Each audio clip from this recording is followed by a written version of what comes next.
Hello, my name is Ryan, and welcome to my channel, Counting from Caleb. I would like to thank my friends Anthony and Sam for their much appreciated time and insight in helping to put this video together. In this video, we will propose that Daniel's 70th week encompasses two competing harvests and the heavenly court that presides over them both, all unfolding through the sequential moedim of Yahweh. As the case unfolds, the evidence is gathered, weighed, and finally brought to verdict. Fall on us, and hide us from the face of him who is sitting on the throne, and from the wrath of the Lamb, because the great day of his wrath has come, and who is able to stand? We will show how Revelation 7 answers the sixth seal question, who can stand, how Revelation 14 publicly displays that answer, and why both chapters are so significant for understanding the timing of Shavuot. Shavuot is the crown summit of counted sacred time, a micro-jubilee reached through the Omer's ascent from Firstfruits to public covenant manifestation. Revelation is not random apocalypse. It reads like a covenant court calendar in motion. First, the judge inspects his people. Then the case advances through its appointed stages: lawful basis, separation, ownership, public witness, summons, clearing, and dwelling. The letters to the churches function as the pre-hearing audit. The moedim supply the procedural calendar. The seals are where the case turns active in history. In that sense, Revelation is both a courtroom drama and a harvest rights dispute, because the central legal question is, who has the right to the field, the people, and the final dwelling? The letters are the standing criteria, and the moedim are the standing procedure. The letters repeatedly name the same core categories: repent, overcome, keep garments, hold fast. The moedim are the ordered covenant steps that later test those categories in the world. So, matching the letters to the moedim gives you a disciplined way to say, this is what the court will count at each phase. It explains why the letters come first. If the seals will eventually force the world to ask, who can stand, then the judge first defines what standing is among his own people, and does so in the same appointed order the case will later follow in history. The letters are the briefing, the seals are the stress test, and the moedim are the procedural backbone holding them together. If the moedim truly govern the covenant case, then they are meant to make the process intelligible. Otherwise, they would not function as appointments in any meaningful sense. This is why we believe the second seal will be removed on the first day of Unleavened Bread 2026, which are presented in my video, the second seal, the red horse, and the surge of the birth pains. Leviticus 23 isn't a random list of holidays. It's an appointed legal procedure, a covenant court case in motion. The order matters because each moed accomplishes something the next one depends on. Sukkot is the end state, but it is only stable when the whole chain has done its work. The Sabbath is the first moed listed in Leviticus 23, because it's the covenant's weekly sign and the calendar's measuring rod, the standing test, and the time unit that makes the rest of the moedim function as an ordered procedure. Pesach, or Passover, establishes the basis. Blood is the lawful grounds that makes deliverance and judgment legally possible. Without Passover, there is no case. Matzot, or unleavened bread, follows immediately, because once the basis is laid, separation begins, leaven is removed. The covenant boundary is clarified, clean versus compromised. Reshit, first portion, or firstfruits, is the legal claim marker. The first portion is presented to the owner, declaring the harvest belongs to him, and the Omer count begins. The case is now moving on an appointed timetable. After the firstfruit sheaf is presented, Israel must count 7 full weeks, and then the next day is Shavuot. Firstfruit starts a commanded countdown, the Omer count. So the case isn't just announced, it's put on a scheduled docket that arrives at Shavuot. Shavuot is the hinge, where heavenly covenant reality becomes publicly visible on earth through a spirit-authorized witness community. It is the feast of matured firstfruits, when the wheat harvest is presented before Yahweh as Yom HaBikurim, and it is the Feast of Weeks, the only moed named both for the counted path that leads to it and for the offering presented when it arrives. Yom Teruah is the summons public notice that the decisive phase has opened. Wake up, assemble, the judge is on the scene. Yom Kippur brings the standing verdict. Who is covered, who can remain within the boundary when the court closes. And Sukkot is the outcome, abiding the cleared dwelling where God tabernacles with his people. If the 7 years involve 7 covenant windows, each opened by the sequential moedim, then the letters and latter events begin to fall into place. Each window is governed by the covenant function of the feast that opens it. Pesach gives basis, Matzot separation, Firstfruits claim, Shavuot public witness and authorization, Teruah summons, Yom Kippur clearance and judgment, and Sukkot dwelling and rejoicing. The book of Revelation is the covenant process by which exile is reversed and Eden is restored. The moedim form that order: redemption, separation, ownership, public action, summons, clearance, and finally dwelling.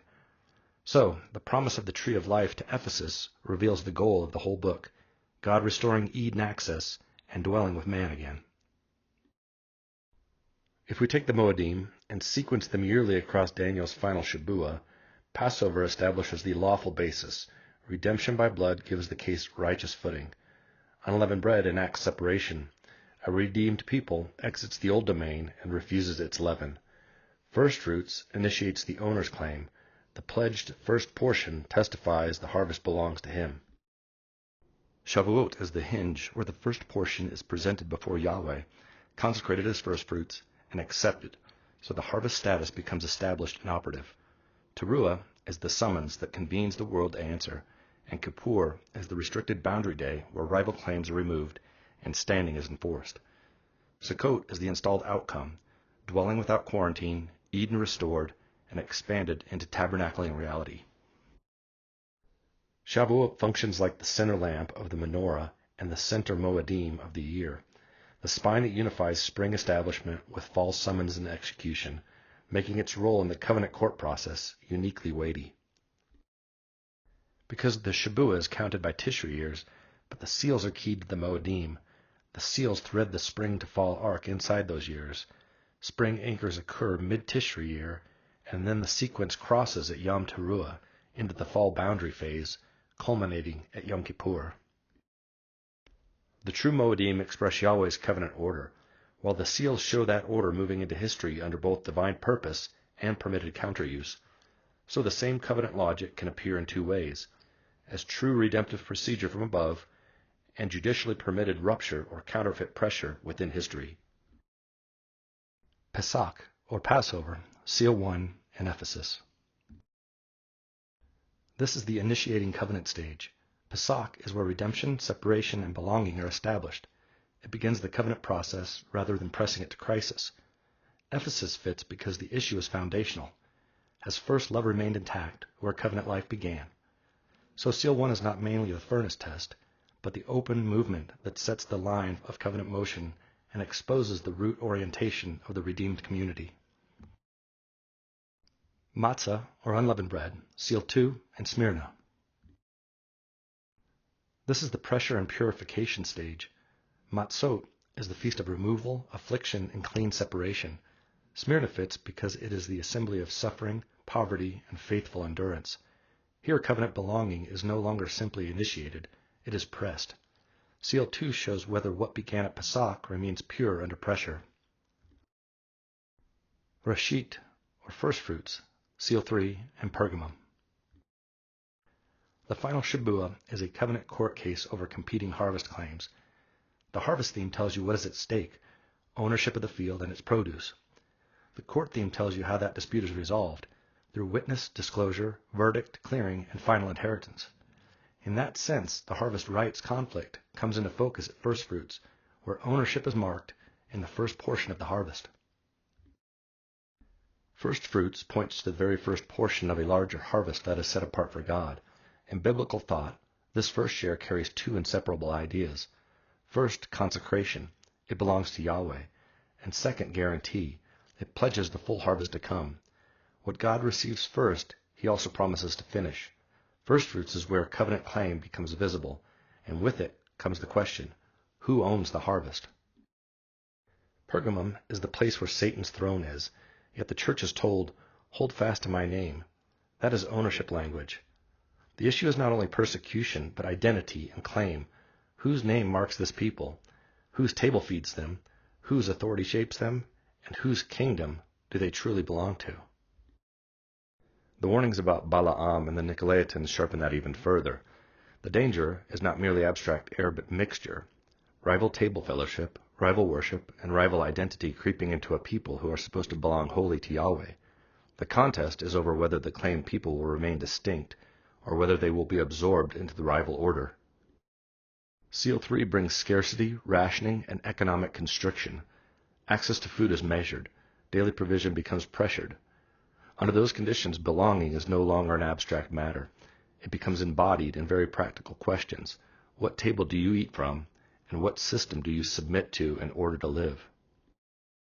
If the Atonement, or daily sacrifice, resumed at Firstfruits 2027, it would fit well because Firstfruits is the feast of presented ownership. Pergamum is the stage of contested allegiance in the shadow of Satan's throne, and the third seal is the moment of measured claim under pressure.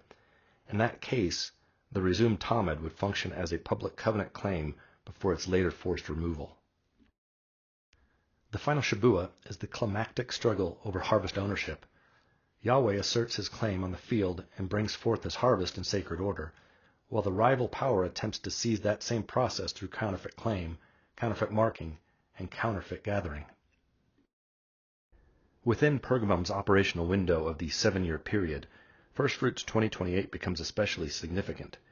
From Firstfruits on April 16, 2028, there are 1,260 days to Yom Kippur on September 28, 2031, making Firstfruits 2028 the fitting day of the abomination of desolation. That placement is important because Firstfruits is the moed of ownership declaration. So, the abomination of desolation is not merely an act of defilement. It is Satan's throne moving from background rival presence into overt covenant space claim. It is the midpoint throne claim act where rival authority moves from contested presence to open usurpation, attempting to seize the ownership declaration at the very appointed time that signifies who the harvest belongs to. Because the beast is both a man and a system, the abomination of desolation functions as the moment the rival claim goes public and operative in covenant space. I'm presenting that on Firstfruits 2028, the counterfeit authority doesn't merely exist in the background. It is installed as a visible covenant space claim, and that installation is what makes the beast's rule operational. Daniel uses abomination language for the act that initiates desolation and persecution. Revelation describes the corresponding phase as the beast being given authority to act for 42 months. So Firstfruits 2028 marks the activation point, the transition from a developing system to an openly installed regime whose authority window can now run. Shavuot, Seal 4, and Thyatira. Thyatira is about tolerated corruption within covenant space, false prophecy, seduction, unlawful union, and a rival formation influence reshaping allegiance from within. The danger is not only external pressure, but counterfeit formation becoming normalized among the people of God. When paired with Seal 4, that inward corruption ripens into public consequence. Death and Hades appear, and the language echoes Ezekiel's 4 judgments: sword, famine, pestilence, and wild beasts. So, the rival claim, once publicly operative, is revealed not as an order of life, but as an order of covenant curse. What presents itself as a solution matures into judgment. Revelation 13 can be understood as a rival attempt to seize the covenant function of public authorization. In true covenant order, Shavuot is the point where what God has established becomes public. It is the moment of open witness, authorized proclamation, and visible divine backing. In Acts 2, that happens through the outpouring of the Spirit, with tongues as of fire resting on the disciples. That fire does not destroy. It marks the people of God for witness. They are filled with the Holy Spirit and begin to speak with other tongues, becoming a living, Spirit-animated witness people in public view. Shavuot, then, is not just power displayed, but a people publicly authorized to speak for God. But in Revelation 13, that same public space is occupied by a counterfeit power. The false prophet performs great signs, even making fire come down from heaven before men, in order to persuade the earth that the beast has heavenly approval. This is not just miracle working in general. It is a staged claim to public authorization. It mimics the appearance of divine validation in order to establish a rival order. And the parallel goes even further. Just as the Spirit fills God's people so that they speak, so in Revelation 13, breath is given to the image of the beast so that the image might speak. That is a darkened version of Shavuot.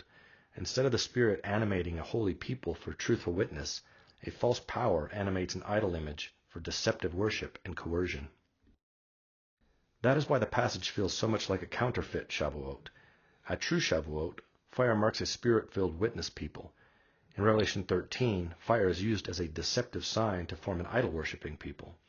At true Shavuot, the Spirit empowers proclamation of truth through living people. In the counterfeit version, a false sign complex empowers a speaking image and enforced worship. The issue is not only power, but legitimacy. Who has the right to define worship, command allegiance, and occupy the public space of divine validation? So, the false prophets' signs function as a counterfeit authorization event.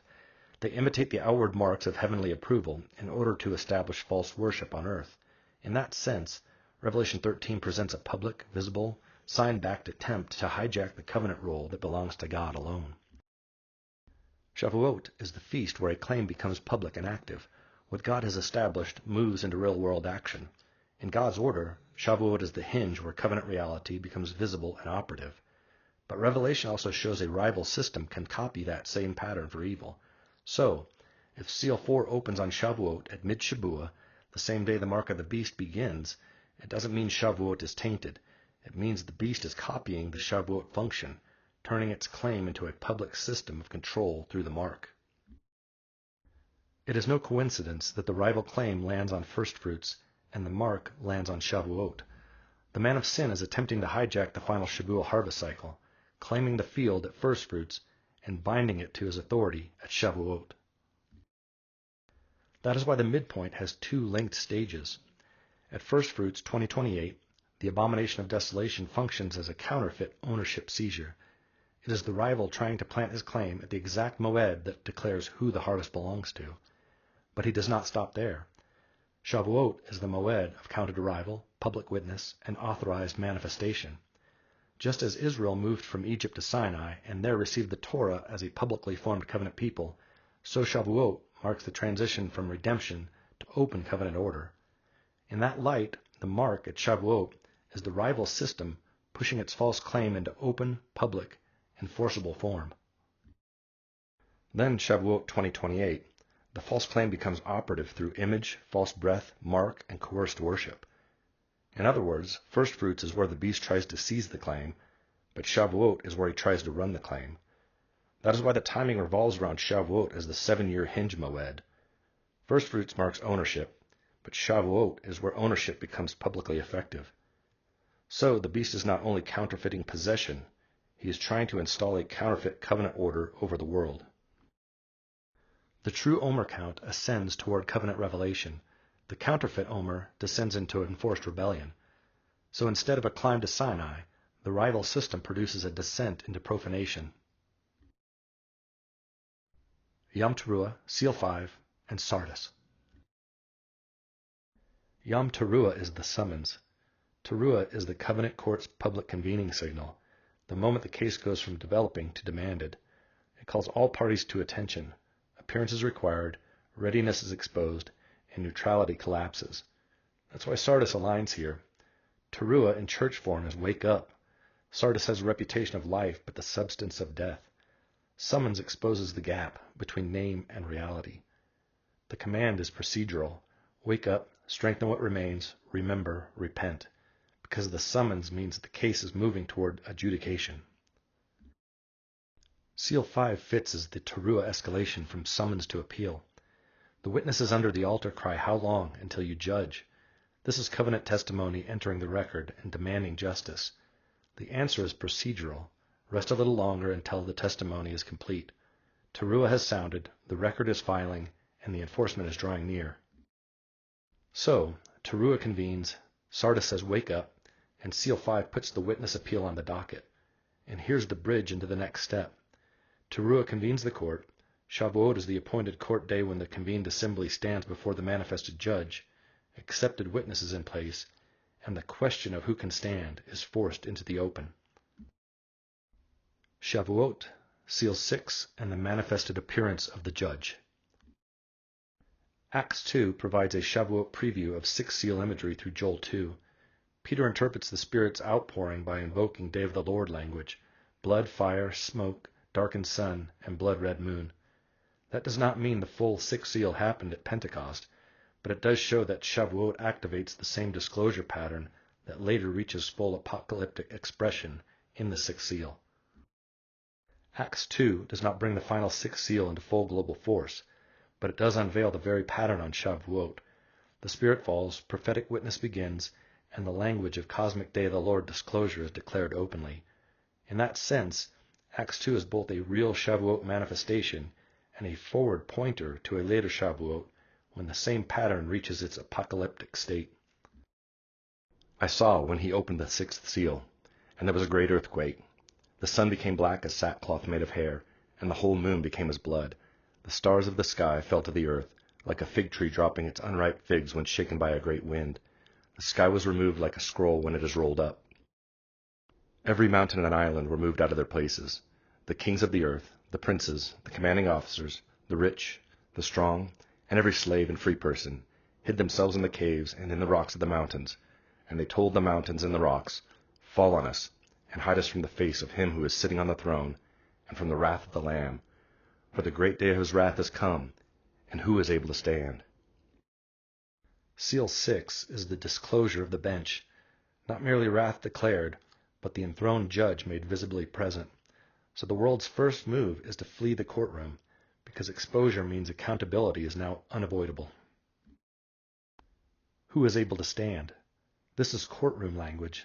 Standing is not about courage, it is about standing status, whether you have the right to remain in the revealed presence of the enthroned judge. The plea to the mountains and the rocks is effectively a confession that they cannot stand. Their first instinct is not repentance, but evacuation. Get us out of the courtroom. Hide us from the manifested presence of the judge. The pause between the sixth and seventh seal is there for a reason. The sixth seal ends by asking, "Who is able to stand?" Revelation 7 steps in before the seventh seal opens to answer that question. It shows God's servants being sealed and the redeemed standing before the throne. So the interlude functions as an explanation of the crisis before the seal sequence continues. In Greek, Revelation 6:17 ends with the courtroom cliffhanger, "Who is able to stand?" John then cuts to an "after I saw" vision panel in Revelation 7:1, an explicitly delayed interlude marked by that command, "until we seal," before judgment proceeds. The delay is not incidental. It exists to answer the question just raised. Before the case moves forward, the evidence of who can stand must be shown. That evidence appears in the interlude itself, the sealing of the 144,000 and the great multitude before the throne. John answers, "Who is able to stand?" by inserting chapter 7 as a two-panel interlude. First he shows the 144,000 being sealed, not yet standing before the throne, but receiving the qualification for standing. They are sealed as belonging to God and protected through the coming harm. Do not harm until we seal. Second, John shows the great multitude explicitly standing before the throne and before the Lamb. That is the open court displaying of what standing looks like when the harvest outcome is complete. Revelation 14 identifies the 144,000 as firstfruits to God and to the Lamb, making them the consecrated exhibit that proves the harvest belongs to its rightful owner. The great multitude in Revelation 7 then becomes the public throne scene demonstration that the wider harvest, too, has come into accepted standing. The 144,000 are important, not just because they are called firstfruits, but because they are specifically numbered from the 12 tribes of Israel. That means Revelation is showing us an Israel-rooted firstfruits company. Yeshua himself fulfilled barley firstfruits in the highest and foundational sense. His resurrection established the harvest right and guaranteed the whole harvest to come. But the 144,000 are not replacing him as firstfruit. They are the Lamb's corporate firstfruits company, a consecrated portion from Israel presented to God and to the Lamb. That matters because firstfruits always imply more harvest to follow. The first portion is presented as proof that the whole harvest belongs to the owner. So, the 144,000 function as an Israelite covenant exhibit. They show, in ordered form, that the Lamb's claim upon Israel and the harvest is real.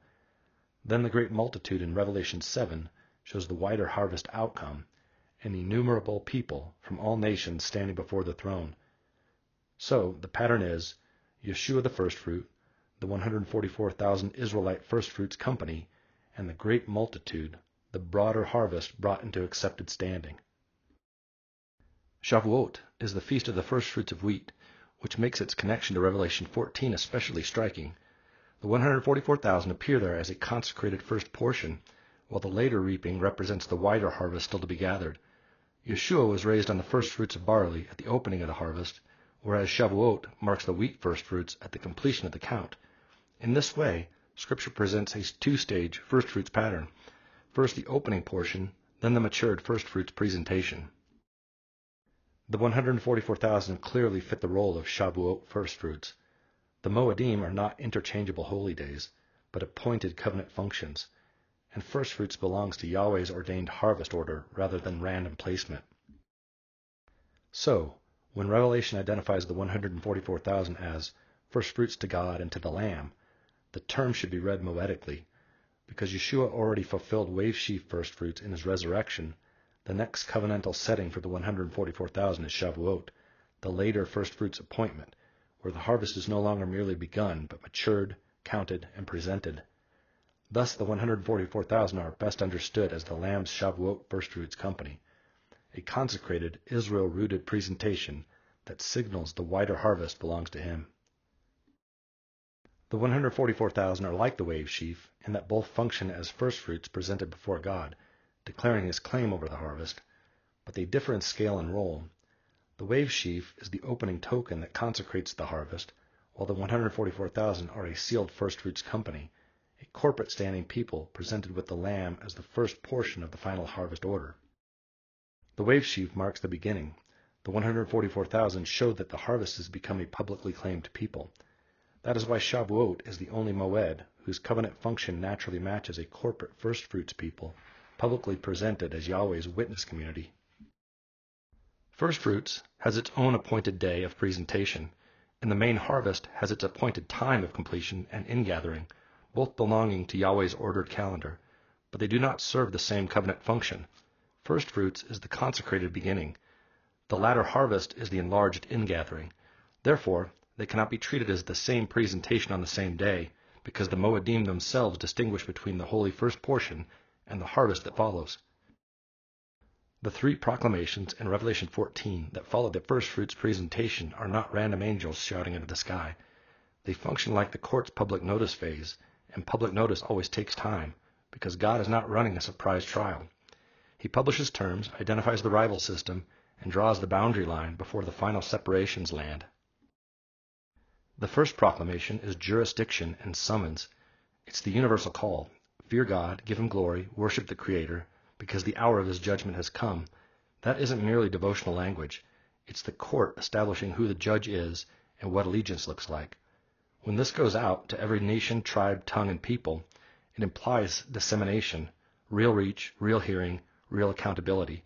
That takes time. The second proclamation is a verdict announcement. Babylon is fallen. This is not yet the burning. It is the court publicly naming the system as condemned. Once Babylon is identified, people have to process what that means. What is Babylon? Where am I compromised? What do I need to separate from? That's why separation takes time. The actual separation command, come out of her my people, isn't in Revelation 14. It appears later in the Babylon dossier in Revelation 18:4, where the court turns the verdict headline into a practical exit order. The third proclamation is the court's boundary and penalty warning. Worship the beast and receive the mark, and you drink the cup of wrath. A warning only functions as a warning if it precedes enforcement. This functions as the final public notice before the execution phase. So, the third proclamation necessarily implies a window in which refusal is still possible, endurance is tested, and choices become visible. So, the three proclamations require time because they are due process. Summons, verdict over the rival system, and the final warning that defines the covenant boundary. They are the legal publication that makes the harvest morally and judiciously clean, because the world was told, the options were clear, and the response was measured before the outcome arrived. In a follow-up video, we will show you on what day within the interlude we believe these proclamations occur on, and where to find them in the Torah. After the terms are publicly published by the three angels, and only then does the vision show the reaping, the harvest itself. Seal 6 is the disclosure of the bench. The world realizes the court is present. Hide us from the face. And the legal question is raised.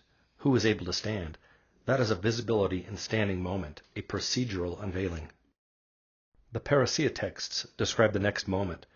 The Son of Man's cloud visible, arrived presence in operational mode, gathering and reaping when the hour has come. So, seal 6 is the judge made unmistakably perceptible. Parousia is that manifested presence moving into harvest action and outcome. Acts 1:11 gives the baseline. Yeshua will return in the same way you watched him go. That means the return is publicly perceptible, eyewitness, and cloud involved, because a cloud received him as he ascended. Revelation 1:7 takes that same mode and universalizes the scope. He is coming with the clouds, and every eye will see him. So, the parousia is not private, it is disclosure. Revelation 14 then shows what that manifested Son of Man cloud presence does in relation to the earth. Seated on a white cloud, crowned with a Stephanos, and holding a sickle, he reaps when the hour comes. So, Revelation 14 is not the enthronement moment itself, but the parousia in kinetic harvest action. And 1 Thessalonians 4 adds the people side of that same public event. The saints are gathered in the clouds to meet the Lord. Revelation 14:14 through 16. I looked and saw a white cloud, and on the cloud one sitting like the Son of Man, having on his head a golden crown, and in his hand a sharp sickle. And another angel came out from the temple, crying out with a loud voice to the one seated on the cloud, Send forth your sickle and reap, because the hour to reap has come, because the harvest of the earth has dried. He who sat on the cloud thrust his sickle on the earth, and the earth was reaped. In Revelation 14:15, John does not use the most ordinary Greek word for ripe. Instead, he uses a word that literally means has dried, or has dried out. In harvest imagery, that matters. Grain is not cut at its first appearance, but when it has reached full field readiness, when it has dried to the point that reaping is due. So, the verse is not stressing the beginning of harvest, but its completion point. That fits the larger pattern well.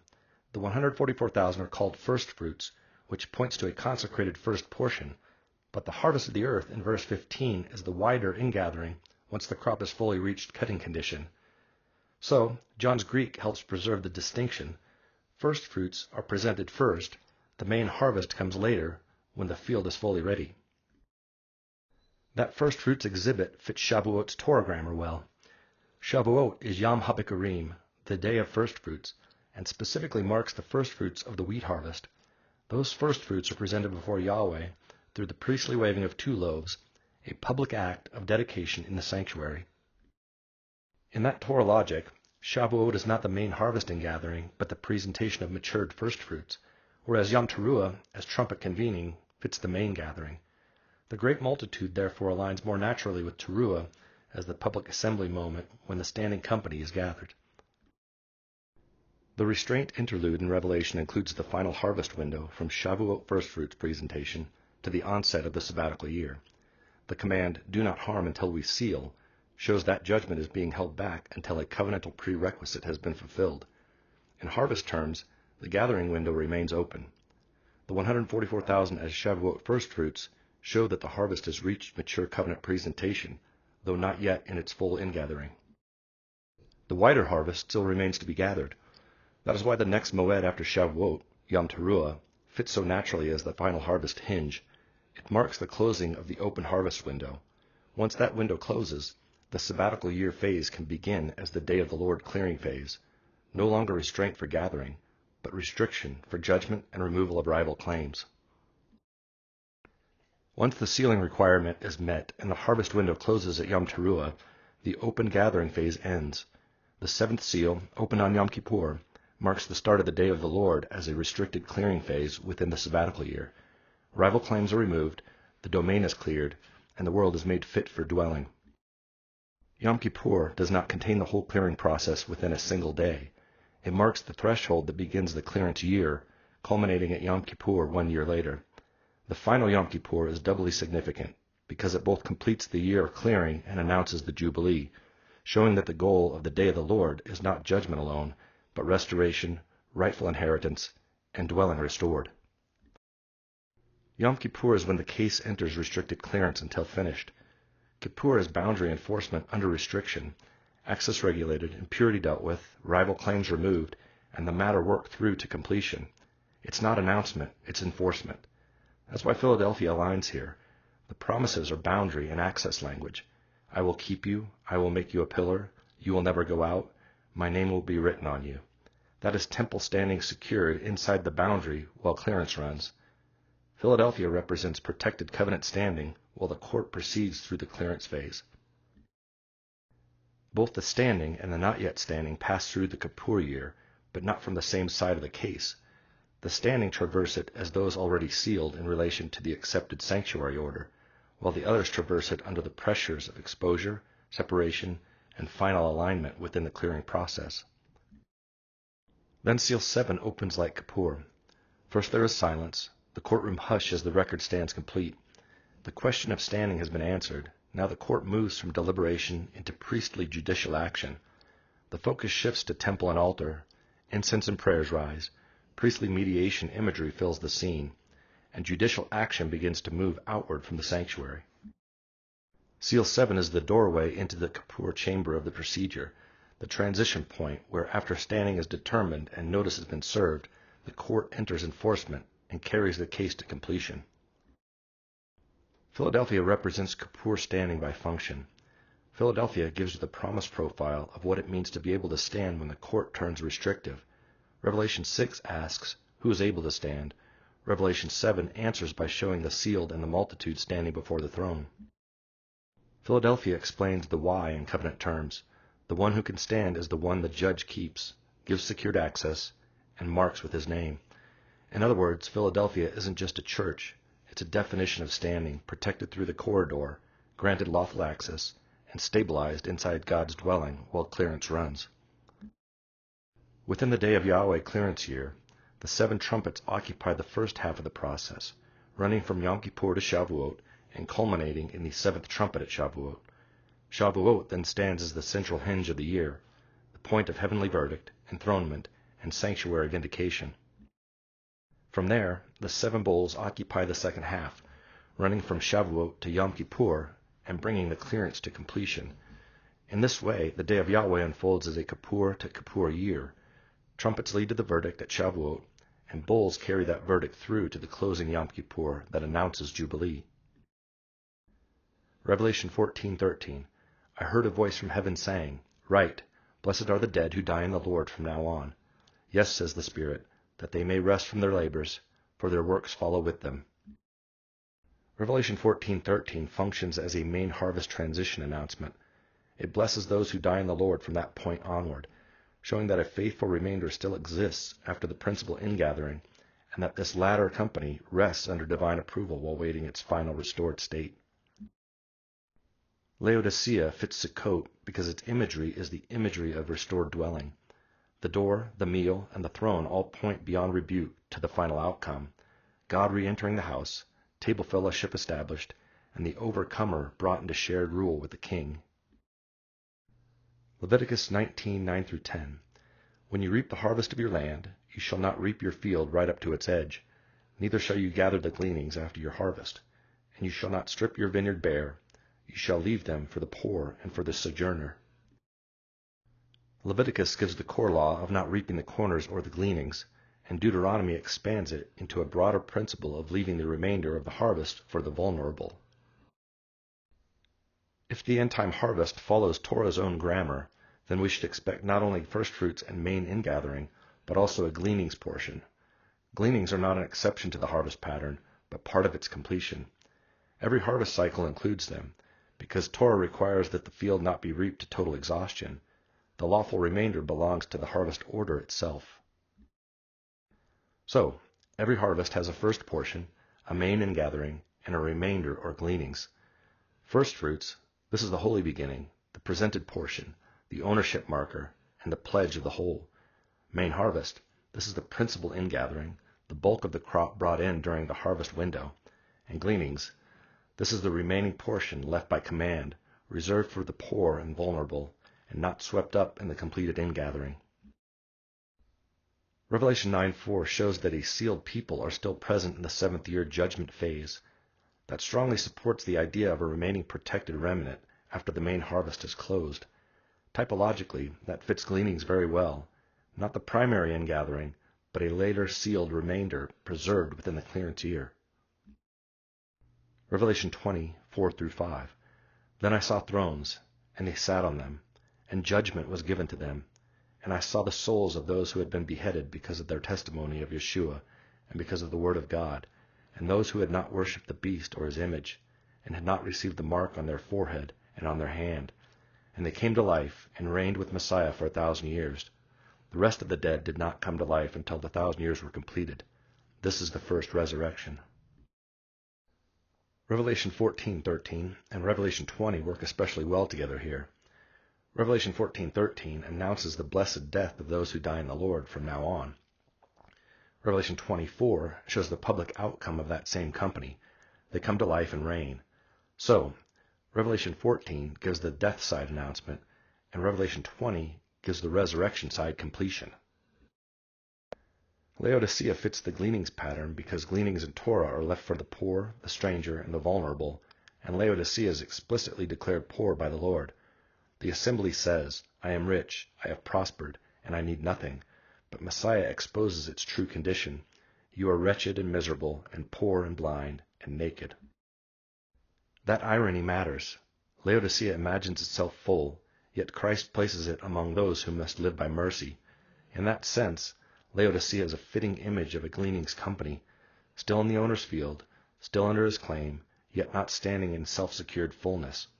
Like Gleanings, they are the lawful remainder, dependent on the Lord's provision rather than their own supposed wealth. Laodicea's call to buy gold, receive white garments, and anoint its eyes is crucial for the Gleanings pattern because it shows that this company stands in the place of the poor and needy.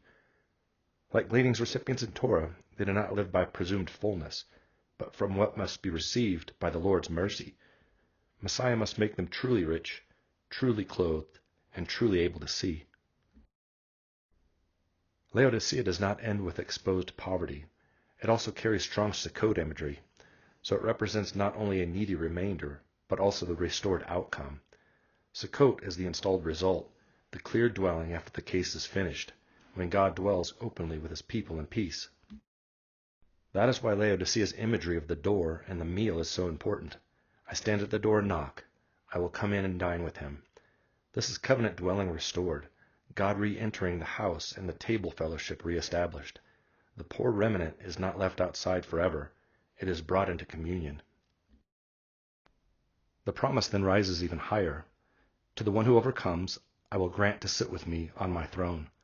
So, the movement in Laodicea is not merely from rebuke to survival, but from exposed false fullness to true installed fullness. The Lord counsels them to receive true wealth, true covering, and true sight, gold refined by fire, white garments, and eye salve, so that they may become fit for the final state. Revelation 24 shows that outcome in realized form. The faithful are raised, seated on thrones, given authority to judge, and reign with Christ. In this framework, if Laodicea is the Gleanings remnant, then its full entrance into that promised state best fits at the final Yom Kippur, preserved through the 7th-year clearance phase, then raised and installed when the case is complete and the Sukkot outcome begins. What Laodicea promises, Revelation 20 displays. Laodicea holds both sides of the pattern at once. It is the Gleanings company because it is poor and needy, living only by the Lord's mercy within his field, and it is the Sukkot company because that same needy remnant is brought into restored dwelling, shared table fellowship, and enthroned co-rule with the king. The harvest is only truly complete when firstfruits have been presented, the main harvest has been gathered, and even the Gleanings remnant has been brought into its final restored state. Revelation 14:13 announces the blessed death of the Gleanings remnant. Revelation 24 reveals their resurrection and enthronement. They are the faithful remainder who come into true allegiance within the Kippur year, refused the mark, died in the Lord, and were finally raised to reign with Messiah as part of the completed first resurrection. The sequence becomes: the 7th trumpet at Shavuot, the Son receives the kingdom. Shavuot to final Yom Kippur through the 7 bowls, the verdict is executed through wrath. And the final Yom Kippur in its completion, the judicial process closes, and the saints enter the shared reign that flows from his now established dominion. Revelation 20, 5-6. The rest of the dead did not come to life until the 1,000 years were completed. This is the first resurrection. Blessed and holy is the one who has part in the first resurrection. Over these the second death has no power, but they will be priests of God and of Christ, and will reign with him for 1,000 years. The period between sunset and YHWH is a transition zone. Sunset begins the process of Sabbath departure, but Shabbat is not treated as fully over until nightfall is established, traditionally marked by Tziat HaKokavim, when the stars are visible.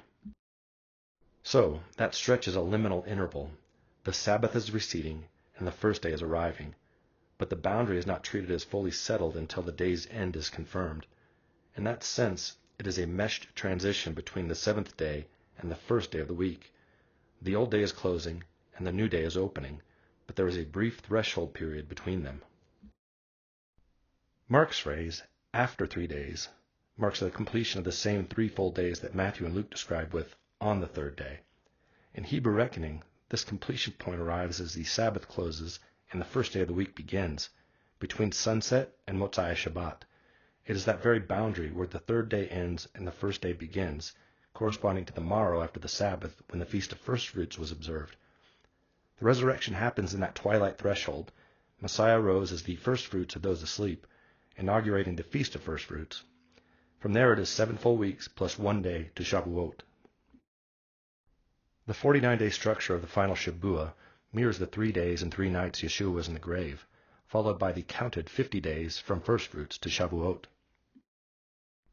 If we map out our sequential moedim in order, it is striking that only Firstfruits 2027 and Yom Kippur 2031 fall on day 1 of a 49-day block matching the Jubilee pattern.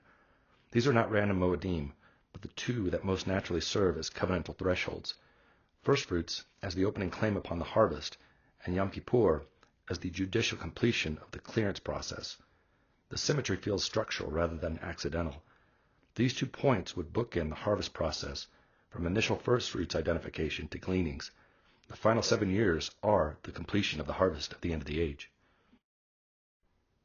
Even more striking is that this completion of 7 years matching the counting of Yeshua's 3 days and 3 nights to Shavuot also completes the 70 weeks of Jubilee from inheritance of the Promised Land.